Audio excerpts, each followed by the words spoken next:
and let's hope that nothing goes wrong. If we start getting internet issues with this, I will just record it and post it on YouTube on my own. But that shouldn't... never say never, right? Okay, I'm gonna move over here. We shouldn't have to worry about that, I don't think. I did a little test a few minutes ago.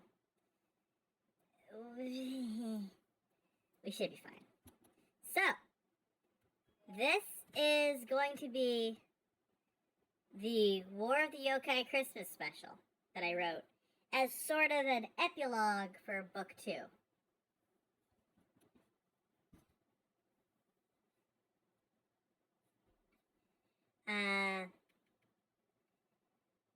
It's... how to put this? It is... I would not say it's not necessary for book 3, but it adds to book 3.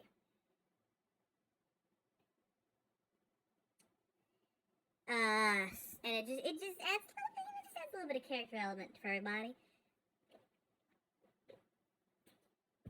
You get to see them more in a casual light. So, I hope you enjoy. I really do.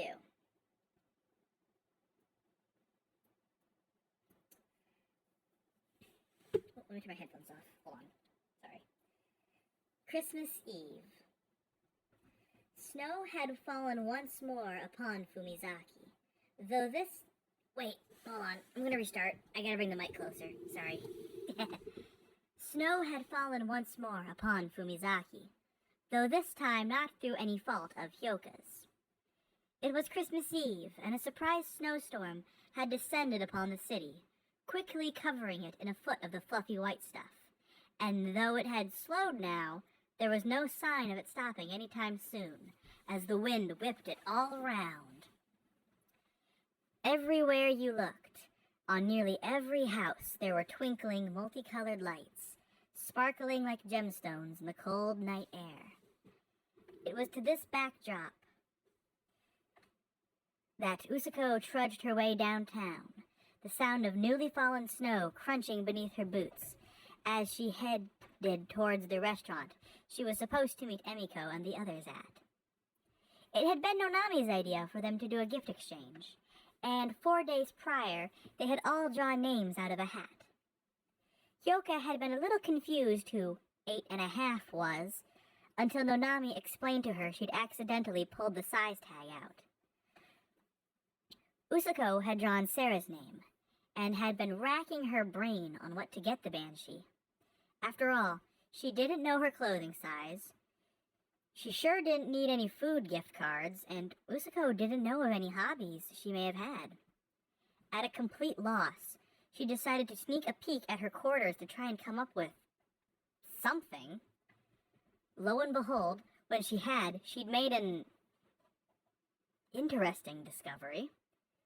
The walls of Sarah's bedroom were lined with recently hung shelves, sturdy metal ones bolted into the wall, and on those shelves were row after row of recently built Gundam model kits of various sizes and grades. Stacking nearly to the ceiling were the boxes, some opened, some yet to be, that contained the trays of parts needed to build the robots. Using her phone to take a picture in order to try and figure out what she already had, Usuko carefully slinked out and had made her way home. From there, she hopped onto the internet, somehow managed to find a kit Sarah didn't have, and ordered it straight away. Still walking, the snow pelting her face, Usuko's nose began to perk up. There was the distinct smell of Italian food in the air, which meant she was getting close now. Narrowing her eyes to get a better look, the Pinkette could make out the white, red, and green canopy over the restaurant's door. Mama Luigi's Pastaria had recently opened in town, and the reviews for the place were stellar. According to Nonami, the head chef was secretly a European ogre, a race not typically known for their cooking skills, but this individual was something of a prodigy, having trained in several high-end culinary schools. Standing near the door, having just checked her phone, Emiko thought she could make out a person approaching. In conditions like these, she doubted anyone would be out if they didn't have to be, especially on foot. Which meant this person was likely Usuko! She cheered, embracing her girlfriend when she finally made it to the restaurant. I'm so happy to see you! I was worried with all the snow and everything. Well, anyway, come on, let's get inside. Nanami and Sarah arrived about 20 minutes ago. Kobayashi's on her way, and we can't get a hold of Hyoka. Sarah's a bit concerned about that. I'm just glad to finally get out of the snow, sighed Usuko heavily, removing her coat. She was wearing a new dress Sakura had bought for her. It was sleeveless, red, and covered in similarly colored sequins, with white fur trim along the bottom. A real Santa dress, you might call it. As for Emiko, she had opted for something a bit more subdued, but still fitting the season. A green evening gown with a similar white trim to Usuko's around the bottom. Yes, I could imagine, giggled Emmy. Sure is rough out there tonight. I'll try and fly you home if the wind cuts out. Otherwise, my driver can take us. Her driver. Usuko couldn't help but laugh a little. Ever since she'd found out Emiko was a princess, the Blue Oni had done little to hide that fact anymore. It wasn't like she was gloating. Far from it. More like she was finally able to be a bit more herself around Usuko, something the Pinkette had certainly benefited from. Coming around the corner, Usuko couldn't help but stare at whatever the hell it was Nonami was wearing. It looked like a sweater, but with a tiny fake Christmas tree and matching gifts attached to the front, as well as candy cane striped sleeves. She also wore a headband with fake reindeer antlers attached, a long skirt patterned after an actual tree skirt, and red-green striped thigh-high socks. Merry Christmas, Usuko! She cheered, hugging the girl. I hope your trip here wasn't too strenuous on you. They've already brought out some bread for us. Would you care for some while we wait on the others?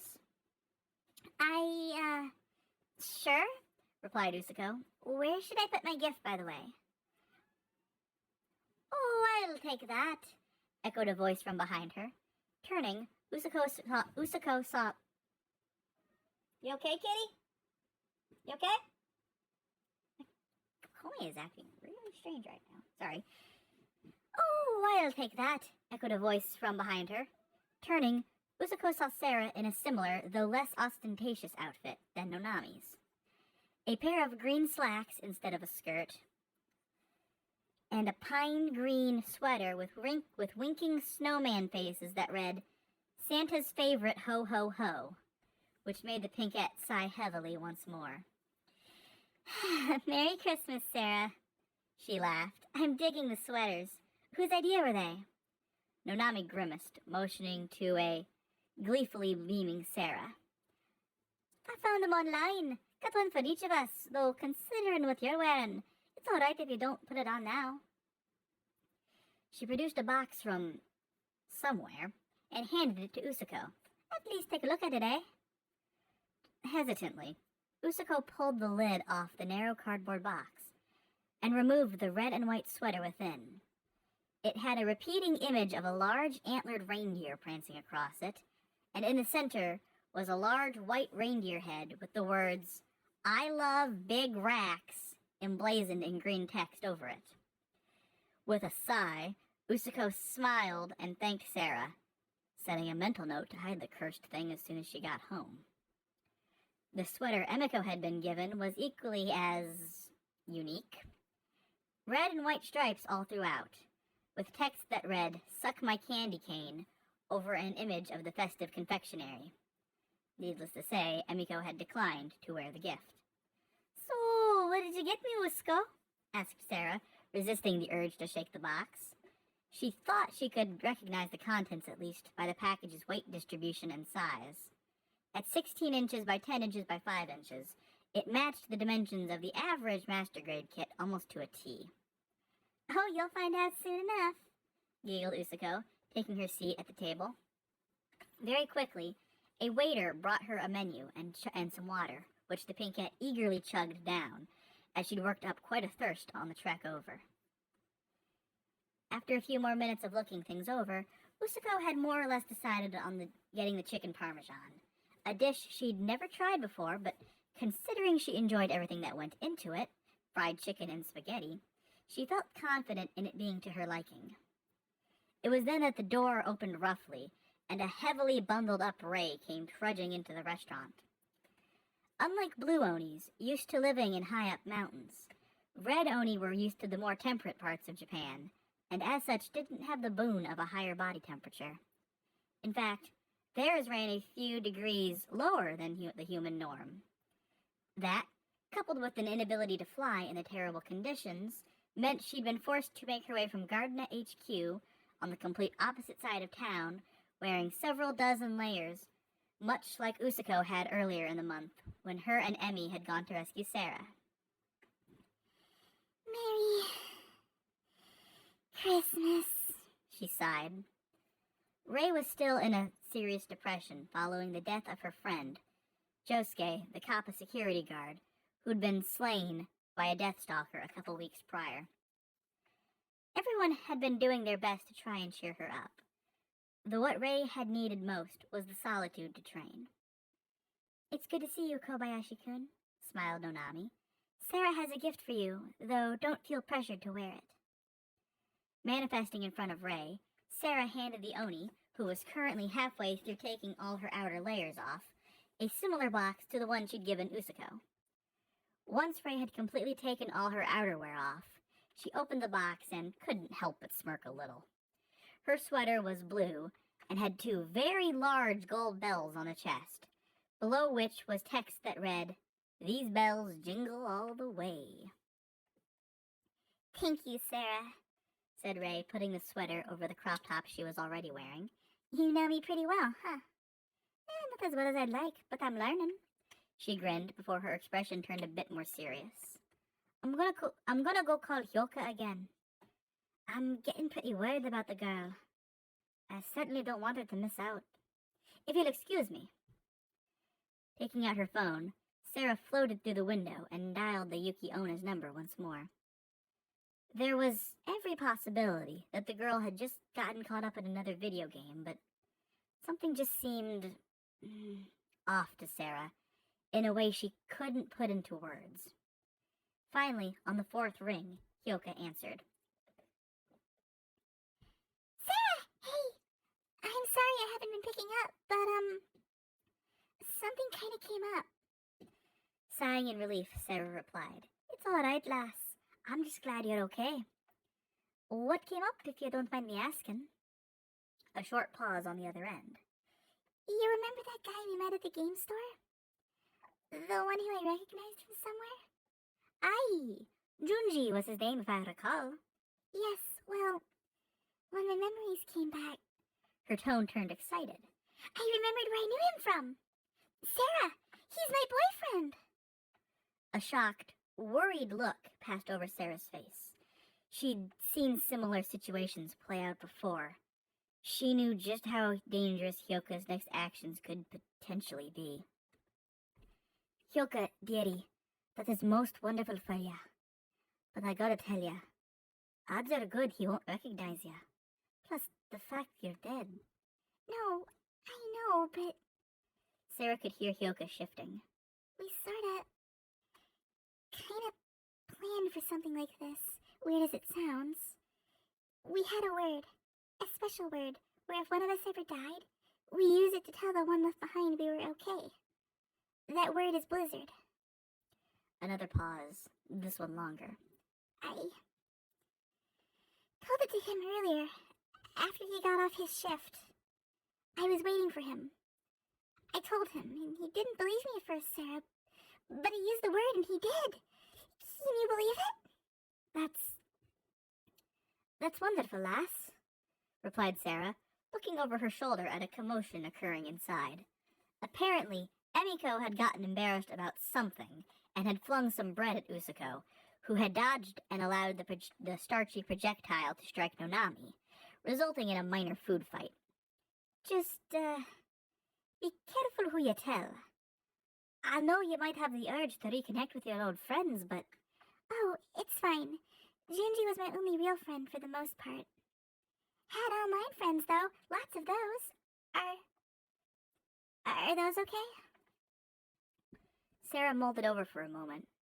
As long as none of them knew you died, I suppose. Oh, did you ever share your old face online or anything? No. She whispered. I actually never really told them I was trans, to be honest. I was afraid if people found out, they wouldn't like me anymore. Sarah couldn't help but feel for the poor girl. It's all right, lass. I'd say it's up to you whether you want to reconnect or not. Now, will you be coming to dinner tonight? It's fine if you'd rather spend time with your boyfriend. Yoka was unsure what to do, but quickly came to an answer. I'm sorry, but I think I'm gonna spend the night with Junji, if that's okay. Sarah chuckled. Oh, that's quite all right, lass. Her expression then turned quite devious. And hey, if you need any tips for the bedroom now that you're a spirit, just send me a text. Susan! Shrieked Yoka in embarrassment. That was a terrible read. Apologies. I'm only kidding, Yoka. Well, mostly. Take care of yourself now, alright? I'll see you later. Bye, Sarah. Laters. Hanging up and putting her phone away, Sarah turned back to the restaurant window and sighed. Yoka had drawn Ray's name, which meant the red Oni would be the only one not getting a gift, and that was something Sarah could absolutely not tolerate. No, sir. Quick as a whistle, she turned invisible and rushed through the howling wind to the shopping district, hoping to find a store that was still open. Given the season, it might not normally prove as difficult, but some of the stores had sent their employees home early due to the storm. Regardless, she pushed onwards. Back inside the pastaria, though, things had finally settled down and orders had been taken. Nonami, of course, opted for blue rare steak with noodles. Usako had ordered her chicken parmesan, while Emiko and Ray both opted for Oni-sized portions of spaghetti and meatballs. God, I'm hungry. While they sat, chatting for a bit at the table, one of the waiters came by with a platter full of mozzarella sticks for them to snack on. Immediately, Ray grabbed a whole handful, shoving them down her gullet like a madwoman. Hold on here. That's really good, she declared, swallowing. Could use some vine sauce, though. Riziko shot her a befuddled look. What? Vine sauce, repeated the Oni. Okay, look, I forgot what the human word for it is, but the sauce that goes on pasta? The word you're looking for is marinara, answered Emiko, pinching the bridge of her nose. Vine sauce is something else. For some reason, Nonami had started giggling to herself, which prompted everyone to look over at her, as she rarely laughed at anything. I guess it's a little funny, admitted Usako, but Nonami shook her head.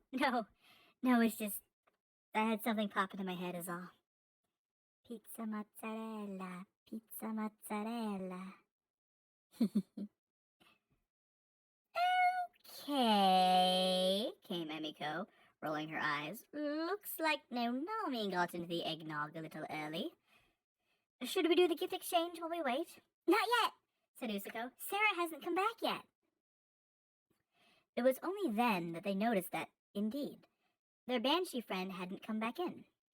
Emiko, the closest to the window, went over to look for her, but to no avail. She's gone off somewhere, I suppose, she announced.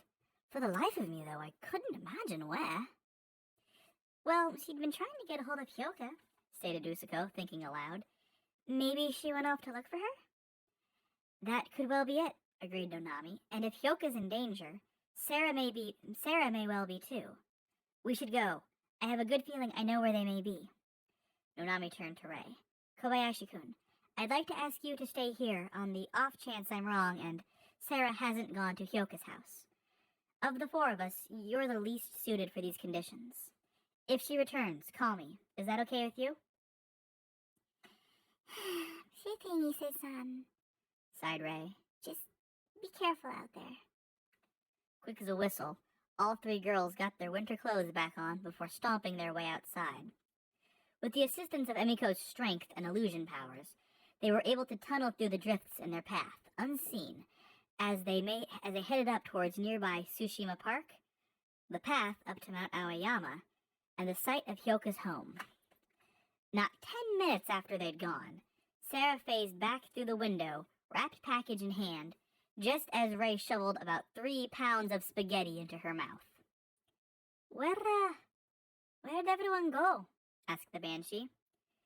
It took Ray a solid minute to swallow the massive noodles, muttering something about not pooping tonight. They, went looking for you, Sarah. Oh, bugger. Shuffling the package, Sarah handed it to Ray with an awkward smile. Merry Christmas, Kobayashi. I hope it's to your liking. Upon opening it, Ray couldn't help but smile despite herself. Sarah had somehow found her a tiger print scarf, and a long, warm-looking one at that. Oh my gosh, Omari-san! Thank you! Said Ray, teary-eyed, spreading her arms wide. Come on, hug! Oh, all right, sighed Sarah, smiling as she turned tangible. Bring it in, then. The winds coming down the slopes of Aoyama were even worse than they had been in the city, sharp and unrelenting, making the falling snow into tiny stinging bullets as it pelted the girls. The snow was much deeper here as well, nearly coming up to Usako's waist. She was super glad they had Emiko with them. Her strength had made clearing the path much easier, but now even she was starting to tire out. "Ugh, I need a break," she wheezed, plopping down onto the path. "This is getting really bad. Maybe we should turn back?" "No, we have to keep going," insisted Nonami. "If Sarah's hurt, or worse, I'd never forgive myself. I'll go on alone if I must." Calling on her bat, Usako turned it towards the head of the trail. I can try clearing for a little while with fire, she offered, and Nonami nodded. Good thinking. With this much snow falling, and no trees or buildings around, it seems unlikely that you could start a brush or structure fire. Just keep it under control. Summoning... Author's note, do not try this at home. Summoning her magical energies, Usako willed a flicker of flame to spark at the end of her bat, which quickly became a leash of fire, leaping out to the snow and melting a path almost instantly. "Come on!" she motioned with her free arm, her bat extending outwards like a golden flamethrower. "Our way just got a whole lot brighter." And that was how they made their way to the site of Hyoka's home. When Emiko's strength faltered momentarily, Usako would take over, and vice versa. Once they made it to the forest, though, the tree canopy provided something of a buffer zone for the snow, preventing much of it from reaching the ground, so both girls were able to rest and recover some of their energies. "We're nearly there now," insisted Nonami. I recognize the area. Come on." Can we wait a little longer? Asked Usako, catching her breath. "I'm with Uso-chan," agreed Emiko. "Nanami, why don't you go ahead? We'll only be a few minutes behind you." With a nod, Nonami turned away for a moment and seemed to disappear in a puff of smoke, leaving in her place a very large bat. Please hurry! Squeaked the bat before soaring off. It took Usako a second to collect her thoughts. What she'd just seen was, while not the weirdest thing she'd ever witnessed, it certainly ranked. "Was that?" Nonami, sighed Emmy. "Yeah. Not all vampires can shapeshift like that, but it's a known fact that every member of the Von Olak clan can do so." I wonder. "What? No, I definitely can't turn into a bat, Emmy. Don't be silly," laughed Usako.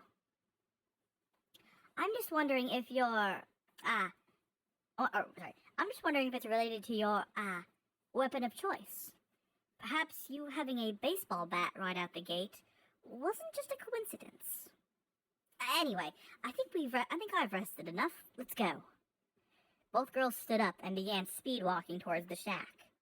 Upon arrival, they were only partially shocked to discover the entire thing had collapsed under the weight of the snow. It hadn't exactly been in the best condition the last time they'd seen it, and with a few 100 pounds of snow on the roof, it was practically inevitable. A series of loud thuds could be heard, getting louder by the minute, and Usuko was pretty sure she recognized what was making them. "Gohan!" she shouted, her hands cupped over her mouth. If that's you, it's only me, Usuko. I've got Emmy and Nonami with me, too. The thuds slowed in their approach, though seeing a Yeti, even one she knew to be a friend, emerge out of a blizzard sent a shiver down Usuko's spine. Especially considering what she knew he could be capable of when mad. He grunted, motioning to the destroyed house. Yeah, we saw, sighed Usuko sadly. Were you able to salvage anything from it? The Yeti nodded his mighty head and motioned for them to follow him. It took a few minutes, but they soon arrived at the Yeti's home, a surprisingly deep cave he had apparently hand-dug into the hillside quite recently. Within the cave were most of Hyoka's belongings, her games and systems, her comics, and her pride flag, which had been laid out neatly atop a box of smaller items. In the opposite corner was Nonami, unconscious and shivering near a campfire. "Oh my god, is she okay?" cried Usuko. Gohan nodded, rubbing the back of his head sheepishly. "Did you... You didn't?" asked Emiko, slightly incredulous. "In one punch?" Gohan did his best to grunt an approximation of the word accident. And both girls got the hint. He went on to try and communicate that he had smelled an intruder on the land and acted on instinct, only realizing it was a friendly mid-swing, and did his best to alleviate the damage. The vampire had a noticeably large bump on her head, but otherwise seemed to be intact. "So she'll be okay at least," sighed Usuko. "But hey, Gohan, where's Hyoka and Sarah?" Gohan let out a puzzled sound. Huh? He didn't know either. The last time he'd seen Hyoka, she'd told him she was going to see a special friend and might not be back before morning. Of course, being a Yeti, he had great difficulty expressing this, so all he could say was, "Not here. Left," though in mangled, guttural speech. "Perfect," moaned Usuko. "She ain't here. Which means Sarah probably isn't either. Which means this whole trip was a wild goose chase." "What do you want to bet? Sarah came back, right after we left," sighed Emiko with a defeated laugh. "Now we're stuck here till, well, probably morning." "No offense, Gohan. You're a lovely host." The Yeti quickly got to his feet, a stern expression on his face as he picked up Nonami, throwing her over his shoulder like a sack of potatoes, and motioned for the girls to follow. Together, they started making their way down the mountain. Gohan's strength and just overall large form clearing much of the path free of snow once more. As they approached the city, Emiko stopped them momentarily so as to put up an invisibility field around them. Not like there were many people out, but she didn't want to risk it. As they walked, Usuko was thinking ahead and brushing Gohan's large footprints clear in case any curiosity seekers might find them. It may not keep them from being hidden on his way back up, but hey, who's going to see Bigfoot tracks appear out of nowhere going up a hill and not think it's an obvious prank? "Thanks for the assist, Gohan," said Usuko, bowing as the Yeti handed Nonami off to Emiko, carrying her on her back as though she were a sleeping child after a day at the theme park. The Yeti nodded, grunted a couple times, before stomping his way back up the hill. Once he was a safe distance away, Emiko released her illusion, and they watched the last shadows of his visible form dissolve into the snow. "We should get back," stated Usuko. "We've been gone too long, and like you said, Sarah's probably already back by now. Hefting the unconscious vampire a little higher up her back, Emiko nodded in agreement. The walk to the restaurant wasn't a long one, thankfully, and soon the trio was back in the warm and welcoming atmosphere. Of course, that pleasant moment was abruptly shattered by the sight of Ray, in full Oni form, chugging bottle after bottle of wine as their green-eyed waiter looked on helplessly. "Ah, hey guys," slurred the drunken Oni. Welcome back." "Oh, brother," sighed Emiko, yoinking the remaining bottles away from her sauced-up teammate. "Aren't you 19, Kobayashi? Little young, don't you think?" I'm an Oni," she grunted sassily. "I can drink when I wanna." Before Emiko could reply to that, Sarah came around the corner, looking more than a little sheepish. I heard you were looking for me," she asked. "Sorry, I should have told you I was heading out, huh?" Seeing the still knocked out Nonami on Emiko's back made the Banshee all the more regretful, especially once Usuko explained what had happened. In turn, Sarah explained what had happened with Yokai, as well as where she had gone without telling them. "By the time I returned, it was too late," she elaborated. "I tried calling Nanami, but she left her phone on the table." "It's fine, Sarah," smiled Usuko tiredly. "But I think maybe it's best if we all call it a night, huh? We can reconvene another time and exchange gifts, eh?" "Aye," agreed Sarah. Their meals boxed for later reheating, Sarah paying the bill and Emiko leaving a massive tip for their poor waiter, the girls all began making their arrangements to get home. Nonami and Ray were going to be airlifted back to HQ, with Sarah accompanying them. Nonami to be evaluated medically, while Ray would be put in the drunk tank to sober up. As for Usuko and Emiko, they would be driven back to the Pinkettes' apartment by Emiko's personal chauffeur, where the brunette would likely spend the next night or two. Upon arriving home, Kuriko greeted her big sister with a hug. The apartment had been overly decorated for the holiday, with lights, multiple Santas, reindeers, small trees made of tiny faux gifts, and even a little ceramic Christmas village set up on the now repaired table Nonami had once broken over Ray's head. The Takibanas were known to go overboard when decorating for any holiday, but this one especially meant a lot to them.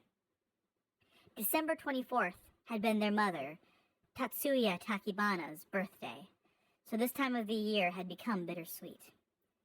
Many of the decorations had, in fact, been hers. The tree had been set up in front of the divide between the sisters' rooms, so they could more easily put each other's gifts under it without being seen. 5 stockings hung over a faux fireplace in the northeast corner of the room, with the names of each Takibana on them: Usuko, Kuriko, Sakura, Tatsuya, and Tatsuya. The 5th, however, had been hung there for Emiko, as Usuko had felt pretty sure her girlfriend was going to get snowed in with them. "Usuko, if I'd known you were half planning this, I would have had Ichiro bring your gifts," laughed Emiko, referring to her driver. "Yeah, sorry about that," replied Usuko, rubbing the back of her head. "Though, to be honest, you're the only present I need, Emi-chan." Usuko leaned in, putting her hand on Emi's. "Merry Christmas, Emi-chan." "Merry Christmas, Uso-chan." Before they could seal the moment with a kiss, however, young Kuriko came back into the room from the kitchen, carrying a platter full of cookies and a jug of milk. Who wants to watch movies till you pass out?" she cheered enthusiastically. Both girls giggled and agreed, though they needed a few moments to shower and change into pajamas. Once they had, though, they all three snuggled up together on the sofa and watched the Christmas classics. Though Usuko and Emiko, wore out from the evening's events, quickly fell asleep in each other's arms to the sounds of Ebenezer Scrooge being a humbug. Christmas morning. Kuriko was the first one up. She always was.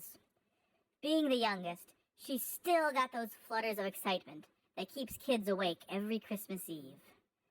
It didn't hurt that the girl still believed in Santa, and with the recent revelations of the supernatural to her, Usuko had known it was going to be a hard sell someday to tell her the truth. For now, though, and Santa is totally real, by the way. He is real. You keep leaving those cookies out. He loves those.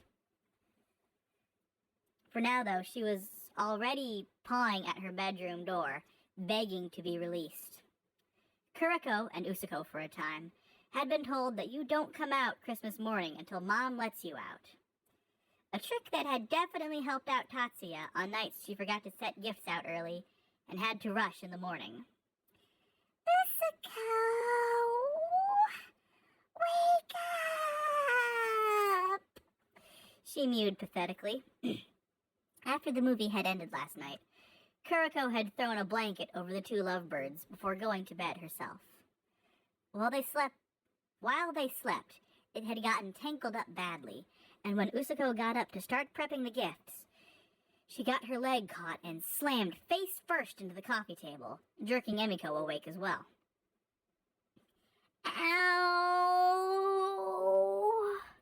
She groaned, checking for blood and finding none. You alright, Usa-chan? Asked a concerned Emiko groggily. Yeah.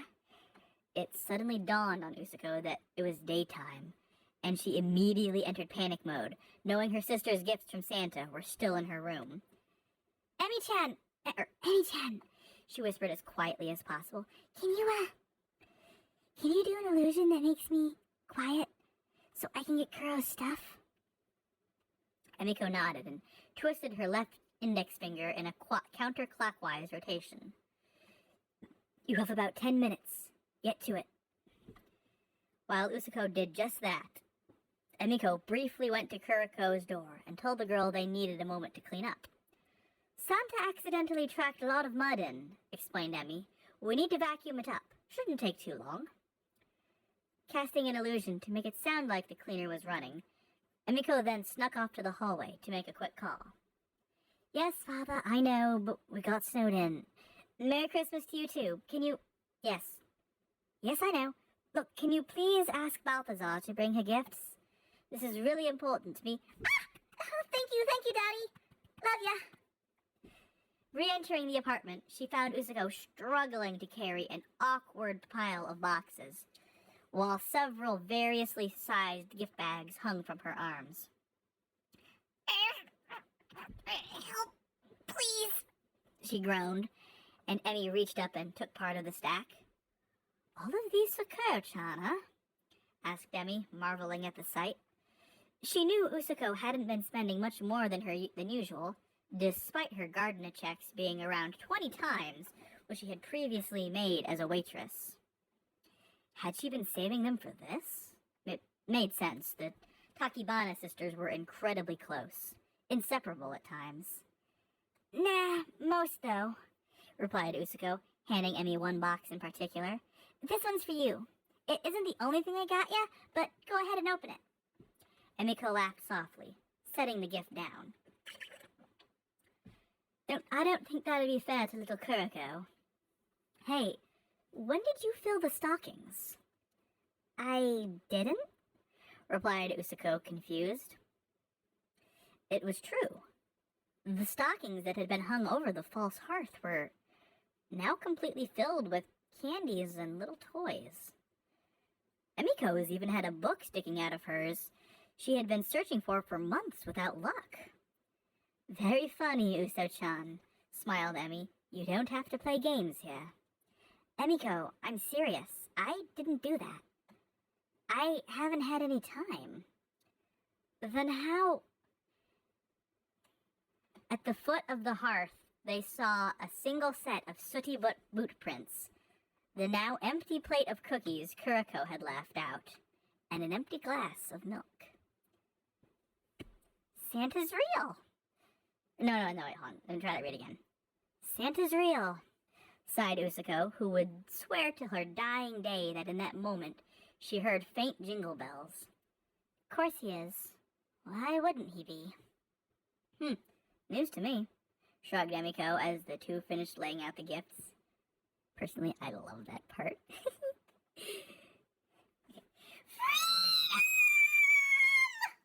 Screeched Kuriko as her sister opened her bedroom door. The tree was finally presentable, with a veritable sea of gifts below it. A majority of them for the bespectacled Pinkette, who was, at present, tearing into what turned out to be a brand new video game. Woo!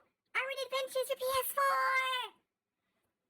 While Kuriko became a whirlwind of wrapping paper and childlike glee, Usuko handed Emiko a second package for her to open, but motioned to the one she'd handed her first. Open that one, then this one. Doing just that, Emiko carefully pulled away at the wrapping paper, taking great care not to rip it. She'd always been like that, and Usuko guessed it was something else related to her royal heritage.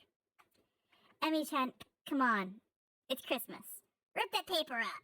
She cheered. I'm afraid if I do, I might accidentally damage the gift, giggled Emiko. Speaking of, she held up a gold plastic game cartridge from the original Nintendo Entertainment System. What is this? I know the American version of Zelda came in a cartridge like this, but this doesn't look like Zelda to me. A sly grin crept onto Usuko's face. It isn't. This is the Nintendo World Championship Gold Cart, and only a very small number of these exist. Sakura found it in a former tenant's apartment after they got kicked out, so she kept it and let me have it. I know your game collection is huge and all, but I'm sure you don't have this one. Emiko's jaw fell to the floor, her eyes going from Usuko to the gilded cartridge and back over and over, until finally she embraced Usuko in a bear hug the likes of which even Rei had never replicated. Oh my god, Uso-chan! She squealed. This is incredible! Thank you so much! As they continued to hug it out, and whilst Kuriko was a Tasmanian devil whirlwind of wrapping paper, Usuko's phone began to ring. Answering it, she was immediately greeted by yet another excited squeal. Usuko! The voice was Sarah's. My god, you didn't have to! Whoa, calm down a little, winced Usuko, holding the phone several inches from her ear. Do you like it? Like it? Nay, lass, replied Sarah, much quieter now. I love it! But this kit's so expensive and rare. How'd you even track it down? Oh, I have my ways, giggled Usuko. Have fun building it, Sarah. I gotta go now. Merry Christmas! Setting the phone down, Usuko turned back to Emi, who had just opened her next gift, a pink butterfly hair clip. It's very cute, Uso-chan, thank you, smiled Emi. Out of curiosity, what was it you got Sarah? I could hear her shrieking from here. Oh, it was a master grade kit. What was it called now? She started snapping her fingers, trying to recall the memory. Something Phoenix. It has gold chrome plated pieces, so it was kinda expensive. Around 12,000 yen. A knock at the door interrupted their conversation, neither noticing that Kuriko had become semi-buried under wrapping paper now. Oh, that's probably for me, smiled Emi wryly. Usoko, dear, do me a favor, will you? Go to the sofa, sit down, and hold out your hands. Oh, and eyes shut. Usuko nodded and went over, clearing some of the shredded paper away. Chupa-chan had apparently started gnawing on some, but didn't appear to like the taste. Doing as she was bid, Usuko closed her eyes and held her hands out, giggling softly. It reminded her a lot of when her mom would give her an especially large birthday gift as a kid. She could make out the sound of the door opening, a rustling of paper, and the door closing again with a bit more gusto, probably meaning Emi had used her leg to kick it shut. Footsteps approached, and suddenly there was a very heavy weight in her hands. Okay, open 'em! Peering her eyes open, Usuko saw a massive wrapped box in her hands, the paper an iridescent, shimmering blue. "Whoa, it's huge!" she exclaimed, already starting to peel at the paper, though it didn't take long for Usuko to figure out what it was when she saw the PS5 written on the box. The blue Oni that was Usuko's girlfriend simply smiled, motioning for Usuko to continue opening it. Once she discovered several games had been semi-haphazardly taped to one side, one of which made Usuko gasp excitedly. "Doom! Yes!" she cheered. "Oh my god, Emiko! Thank you so much!" "You kidding?" giggled Emmy, putting an arm around Usuko. "After everything you've been through this year, this was the least I could do. Merry Christmas, Uso-chan. I love you."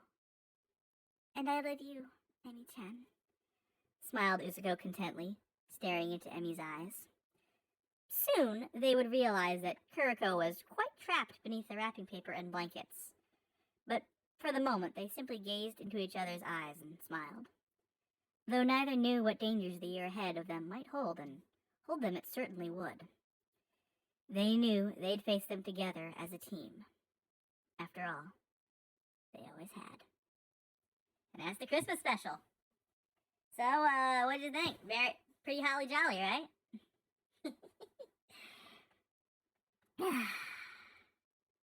Like I said at the beginning, I wrote this. It's kind of an epilogue. It's sort of an epilogue for book 2, but at the same time, it can't work because book 2 ends after that. A big wholesome, yeah. I'm a sap sometimes. I drew a lot from my own personal Christmas memories when writing this. Like that whole close your eyes and come see the present. That was something my mom would do for me when I was a kid. Like whenever I'd get a big present and they either didn't have time to wrap it or it was just too big, they would just have me close my eyes, hold out your hands, and then plop. Yeah.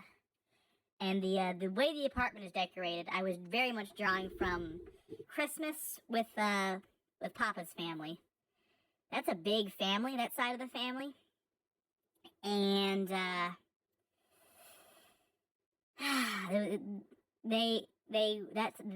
those grandparents, they went all out. Oh god, this is so short. It doesn't need a book cover. This would just be like a bonus. But yeah, they're just serious. They had like whenever I close my eyes, I can always just see it. And it's one of those just warm, Christmassy scenes. Just actually get a little emotional sometimes thinking about it. Anyway, before we end tonight, I'm going to do a little bit more. You know what I'm going to do? War of the Yokai podcast. Perhaps. If I were to do that, I feel like I'd want to have more people doing the voices. I mean, I know you're all used to me doing all the voices, but if I'm going to do this as a podcast, it just makes sense to have a cast, right? But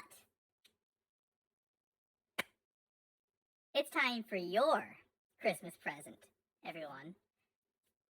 While I can't read this in its entirety yet, because the whole of the book has not yet been posted to the Discord server, I'm going to give you a sneak preview of Book 3, Terror Firma. Just a little bit, just a taste. Just the opening part. Nonami and Usuko were both blindfolded and being walked down a narrow hallway. They didn't know where they were headed. They'd only been told to trust the person now leading them. "All right, stop," she said, and both girls did just that. There was the sound of a key unlocking and a door opening. "Alrighty, girls, you can take 'em off." Usuko didn't need any further invitation, ripping the fabric away. In front of her was her cousin, Sakura Takibana, holding open the door of the apartment building's penthouse. "Whoa, don't tell me," said a shocked Usuko. "You're not giving this to us?" Sakura nodded with a smile. Her fox-like eyes narrowed warmly. "It's yours. I haven't been able to get anyone to rent the darn thing, but I figured you and your friends could use a clubhouse for all your ultra-top-secret shenanigans." Usuko just rolled her eyes. She still couldn't believe she'd accidentally let Sakura in on the secret. Well, to be fair, it was Kuriko's new pet who had. Chupa-chan, as the bespectacled Pinkette had named her little chupacabra friend, was an escapee from the science department of Gardna, who had been analyzing him to figure out how he was so small. Fortunately, though, his diminutive form was what enabled him to be kept safely in the apartment, alongside Mr. Fuzzy, the pet goat Chupa-chan occasionally fed from. The two had an uneasy alliance, to be sure. Regardless, the fact that Sakura was giving them the penthouse, that was beyond awesome, and the girl rushed to give her cousin a big hug. "Thank you so much, Sakura!" While they were hugging it out, Nonami had entered, and was in the process of examining the room. Taking mental notes, it seemed. "This is very kind of you, Ms. Takibana," she said, turning back to the teal-haired woman. "But with your permission, I'll need to make a few improvements." "Like what, exactly?" she asked, eyeballing the vampire. Sakura didn't completely trust Nonami just yet. The fact that she just happened to be Usuko's great aunt seemed a bit too convenient for Sakura's liking, but she was a friend of Usuko's, so she at least tolerated her. "Well, for starters, the windows will have to be replaced with UV-canceling glass. As a vampire, sunlight is deadly to me, but by canceling out the ultraviolet spectrum, it's as harmless as an exceptionally bright flashlight." Sakura pondered that for a moment before nodding her head in agreement. It made enough sense to her, she guessed. "All right, fair enough. Can't have you dying on me. But how much is that going to cost, exactly?" Nonami shook her head, smiling. No, don't worry. Any and all upgrades and remodels will be on my dime and up to code, I assure you." "Well, in that case, I have a few requests I'd like to make if you're upgrading my building." She laughed softly. Nonami just rolled her eyes. Usuko was already on her phone, texting Emiko the good news. She and Emiko had taken their relationship to the next level recently, just after the breakout crisis, and were now going steady as girlfriends.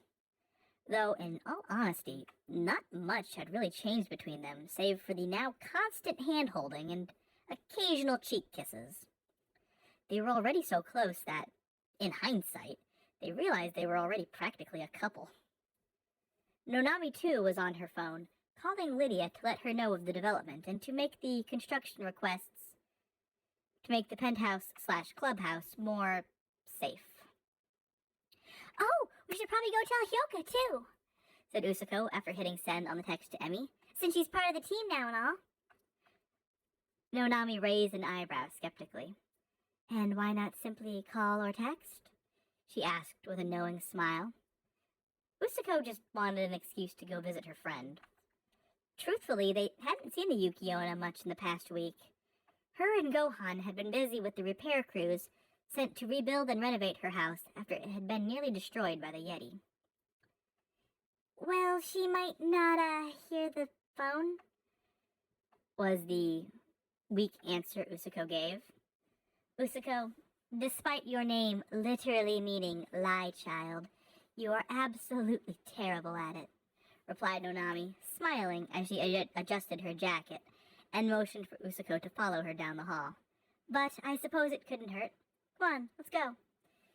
She stopped, turned on her heel, and bowed deeply to Sakura. "Thank you very much for this amazing gift, Miss Takibana." Twirling her hair, Usako's cousin just smiled and waved at them as they left. And that's where the preview ends. So, that's the first little bit of your first little taste of terra firma. Which, yes, it's a pun. All of the titles for the foreseeable future are going to be elemental names. So you got Prelude to Chaos, Winter Snow, Terra Firma, Isolated Waters. The one I'm working on right now is tentatively Winds of Change, but that could, ironically, change. So, yeah. I hope you enjoyed the Christmas special. I hope you enjoyed the little preview there. I hope this makes up for the fact that I won't be streaming for the next couple nights, because I'll be down in St. Louis. Gonna see a friend, gonna see a ball game, gonna eat some pizza, dippy-doo. but for real, hope y'all have a great night, have a great weekend. I'll still be on Twitter. You'll still see my ass on Twitter. Don't misunderstand that. I will be very active there. Gonna get a lot of pictures.